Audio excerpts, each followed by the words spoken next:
Hey friends, it's a quick video. It's not like how I normally bring you with some different information. This is more of a vulnerable video where I'm actually being very open and more transparent than I normally am, or more than I have ever been. But the past few weeks I've been working to manage my symptoms of depression and anxiety.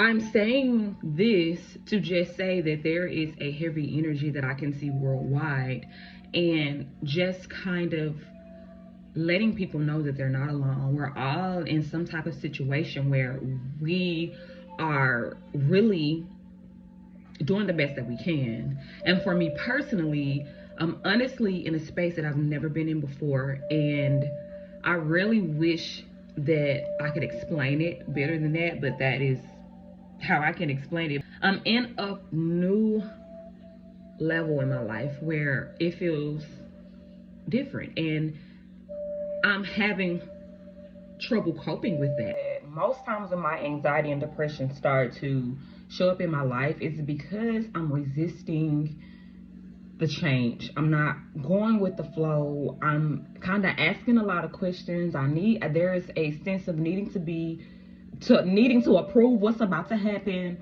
I personally feel it physically shows up in my body. I can tight throat, feeling like it's hard to breathe, feeling like I've been running a marathon and I have like been really in the bed, so I don't understand.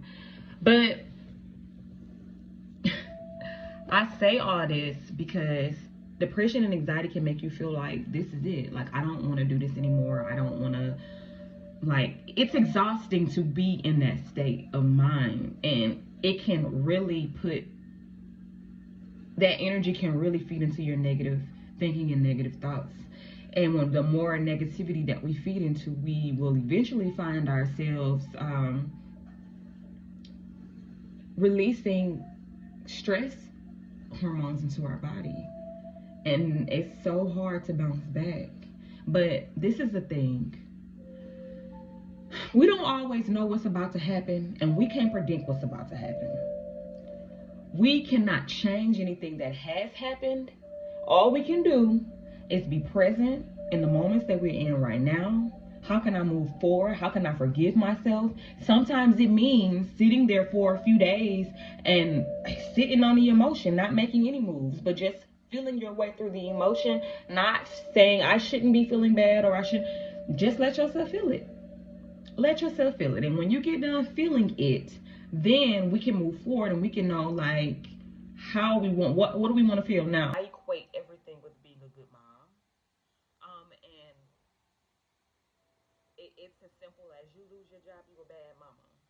You didn't, you miss an appointment, you a bad mama. Or you not responsible, you not, it's just a sense of, I'm just trying to think of something. I don't know until it pops up, or like, it could be like this. Is this expired? Bad mama. But it's that is how mine show up. I get anxiety about being a good mom. I get depressed about anything that makes me feel less than a mother. And this is because part of me wants to make sure that I never let my kids down. I never disappoint them. And they actually always show me that that's impossible. If you deal with depression and anxiety, just know that that is so perfectly fine. That just means that you have some traumas in you that have not been addressed. Either you are not aware of them, or you don't know how to approach them. And it just depends on what your situation is. I just know that with myself, I have to be very kind to myself and nice, because I'm naturally so critical of things, and I'm very critical of myself. So I have to be a bit more soft, more feminine, more encouraging of myself, versus the masculine, go get it and you should have did it and how could you, the competitive side, the competitive nature of everything. But having depression and anxiety, you're normal. You're a perfectly normal person. People may not understand you. You're not as easily understood, but that doesn't make anything for you, because you are living in this body. You understand this body.